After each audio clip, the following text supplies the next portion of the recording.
Excelentíssimo Sr. Professor Dr. Martim Vicente Rodrigues, diretor da Centro de Investigação Joaquim Veríssimo Sousa.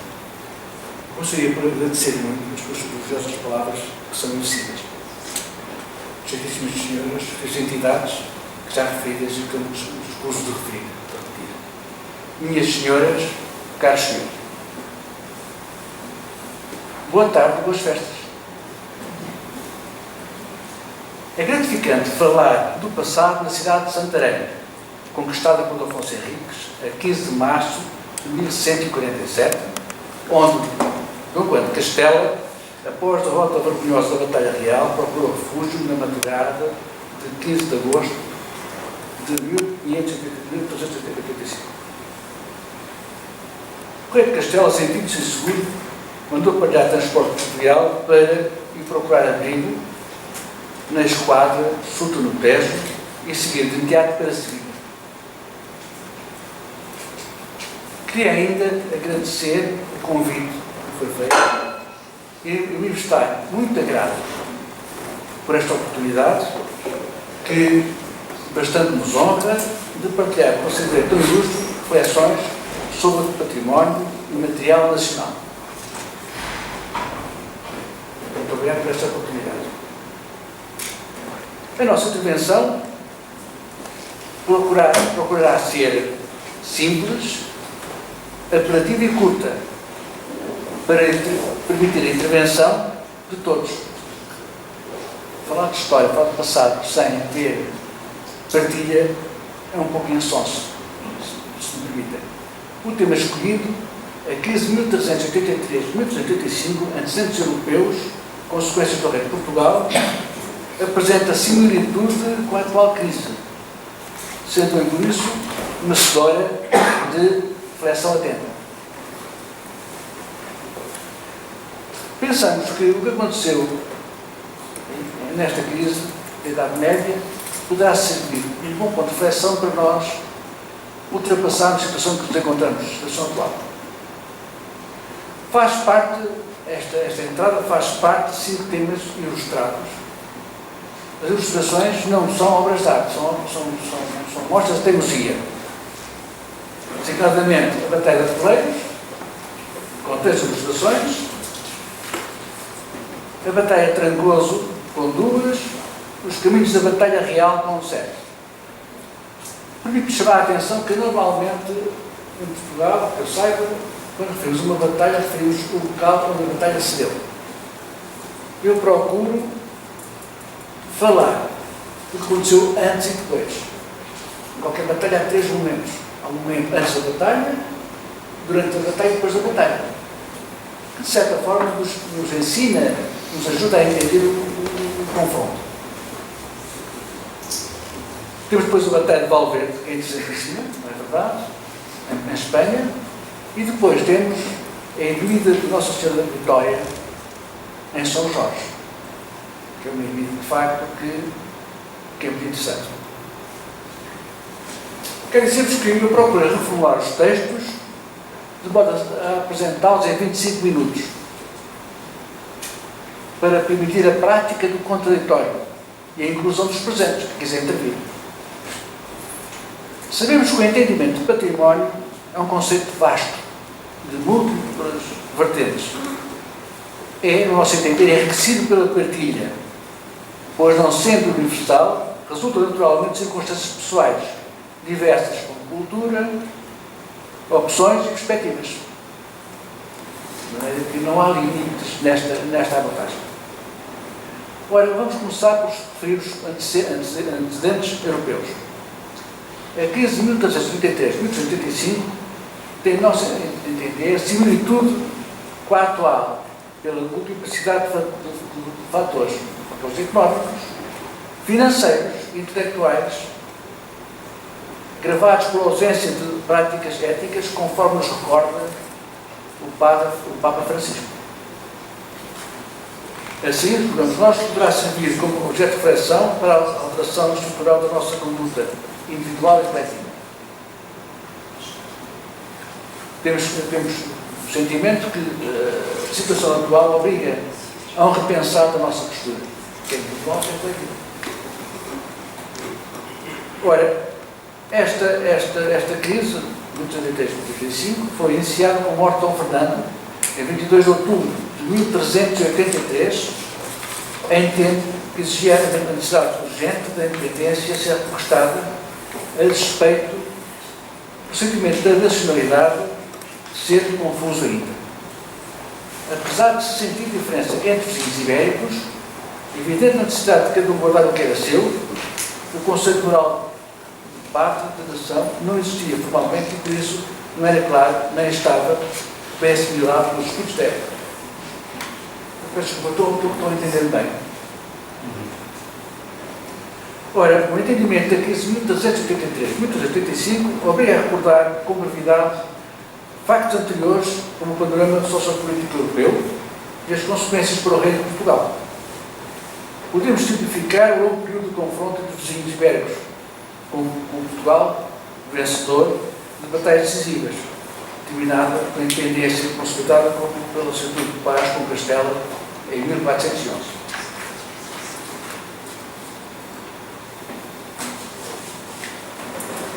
Recordamos aqui algumas causas remotas.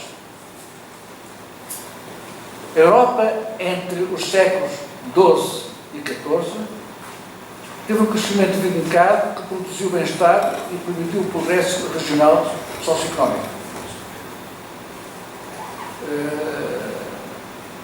Evidente das altas torres, das torres altas das catedrais góticas, símbolo do poder e de bem-estar. O facto de ver-se ao aumento da área cultivada, melhoria das trocas comerciais e aumento da população em área urbana. Esta situação, entretanto, infelizmente alterou-se entre 1300 e 1400, devido à crise múltipla económica, ética, social e política, como a nossa, como a atual, gravada por outros fatores que lesam a harmonia entre pessoas, entidades e regiões.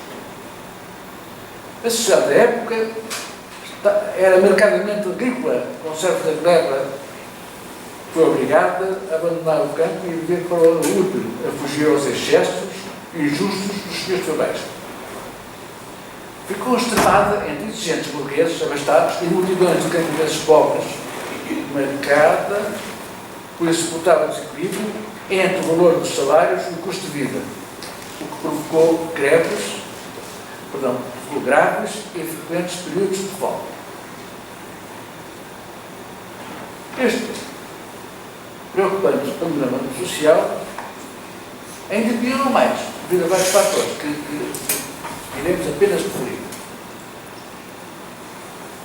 A Guerra dos 100 Anos durou mais de 100 anos, não durou entregue, mas foi de 1337 a 1453.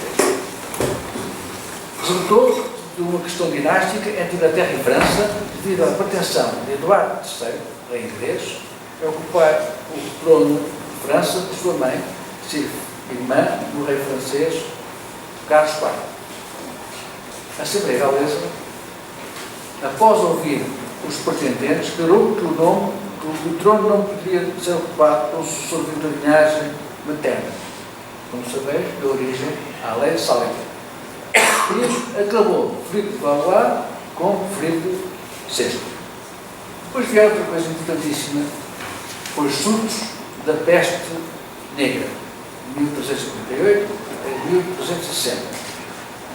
Reduziram dois terços o valor demográfico da população europeia, com graves consequências no universo liberal da época. Depois veio o grande cisma do Ocidente, de 1378 a 1417, consequente do Papa Clemente VII ter ido para a Avignon, enquanto o Papa Urbano VI ficava em Roma. O facto que evidenciava grave divisão no seio da Igreja Católica, dando origem à enorme confusão dos espíritos da época, depois dividiu a cristandade em dois mundos antagónicos, privando a Europa da principal força que a mantinha consolidada e orientada. Temos depois também a abertura das universidades laicas, que retirou a igreja o ensino em exclusividade, enfraqueceu-a ainda mais, o que contribuiu para sanar, o que não contribuiu para sanar nem esclarecer os espíritos na vertente religiosa. Isto aconteceu na Europa e depois em Portugal. Portugal, embora ressentiu de facto estas alterações. Portugal, país pequeno, periférico, distante dos centros de decisão, sentiu as alterações produzidas além de fronteiras que se refletiram na conduta dos seus habitantes. Essa circunstância ajuda a entender a assinatura e consequência do Tratado de Salvaterra de Magos, assinado em 2 de abril de 1803.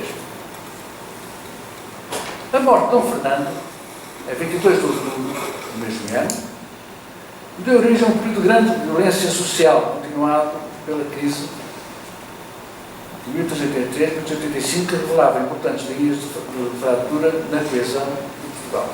Portugal estava a dividir-se, estava a esmolar-se.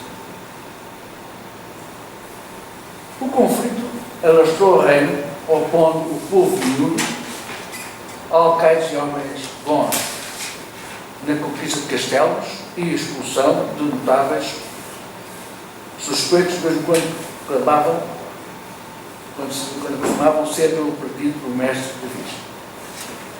Eram homens poderosos, mesmo dizendo que eram o mestre Davis, eram suspeitos.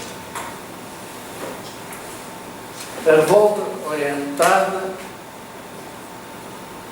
desta forma e oriunda dos centros urbanos alastrou com rapidez ao campo onde a raia miúda teve papel decisivo.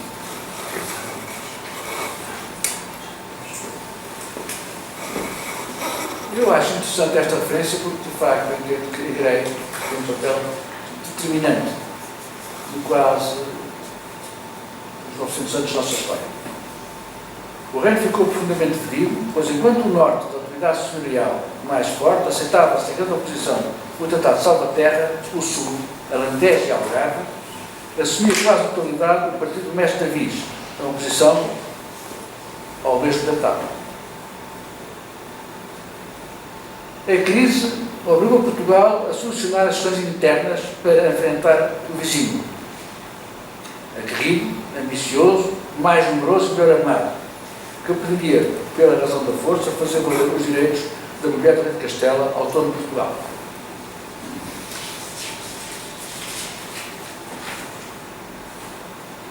É interessante porque, de facto, a vontade de querer, o querer é muito importante. E penso, se me permitem a minha ousadia, eu penso que, de facto, é o caminho que nós temos, é o querer.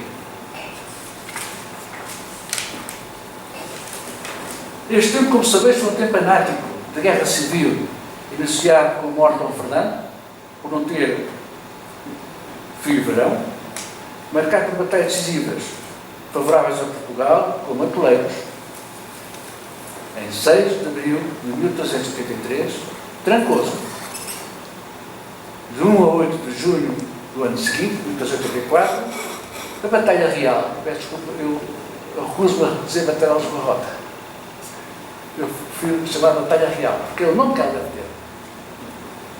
14 de agosto de 1885 e depois Valverde, em agosto do mesmo ano. A assinatura da paz com Castela no Tratado de Segóvia pôs termo ao prolongado conflito entre os reinos vizinhos. Eu não me canso de rever esta passagem da nossa história coletiva, porque de facto tínhamos tudo para acabar ali. Tínhamos tudo. Pouca gente, pobreza, divisão, indecisão. As pessoas estavam mais interessadas em seguir para Castela, porque dava mais dividendos, do que arriscar-se, lutar pelo povo, pela rainha. De maneira que acabamos de partilhar a viagem ao passado e questionamos a sua utilidade e a oportunidade face à situação atual. Lembramos, veementemente, que só seremos capazes de ultrapassar as dificuldades se trabalharmos juntos, subordinando os interesses pessoais ao bem-estar coletivo. É tempo de perguntarmos o que devemos fazer pela vitória da centenária grega que somos e queremos continuar a ser. Ora, eu vou uma passagem muito curta, muito sintética. Agradeço pela vossa atenção e estamos dispostos a abordar convosco o tema apresentado que quiserem perguntar. Há uma explicação que eu tenho que dar. Eu fui durante 12 anos o diretor do Museu Militar de São Jorge, da Batalha Real. Nesses 12 anos eu recebi por ano entre 12 mil a 15 mil euros. O nosso museu, São Jorge, era o museu mais visitado no aspecto escolar. Acontece que depois eu questionava os garotos, eles faziam perguntas e tal, no final das visitas. E eu, em vez de lhes responder, eu procurei então fazer uns textos. Textos estes, procuro em linguagem simples, linguagem clara, que procurava ajudar. Eu quero manifestar aos presentes em particular, aos senhores professores todos, que esses textos estão à vossa disposição. Consegui, há dois degraus. Há estas palestras, que são viva voz, e depois são partilhadas, e depois haverá uns textos mais ricos, um aspecto histórico, que é para levar para casa, para mostrar aos pais, aos mais velhos e até aos professores. À vossa espera. Muito obrigado.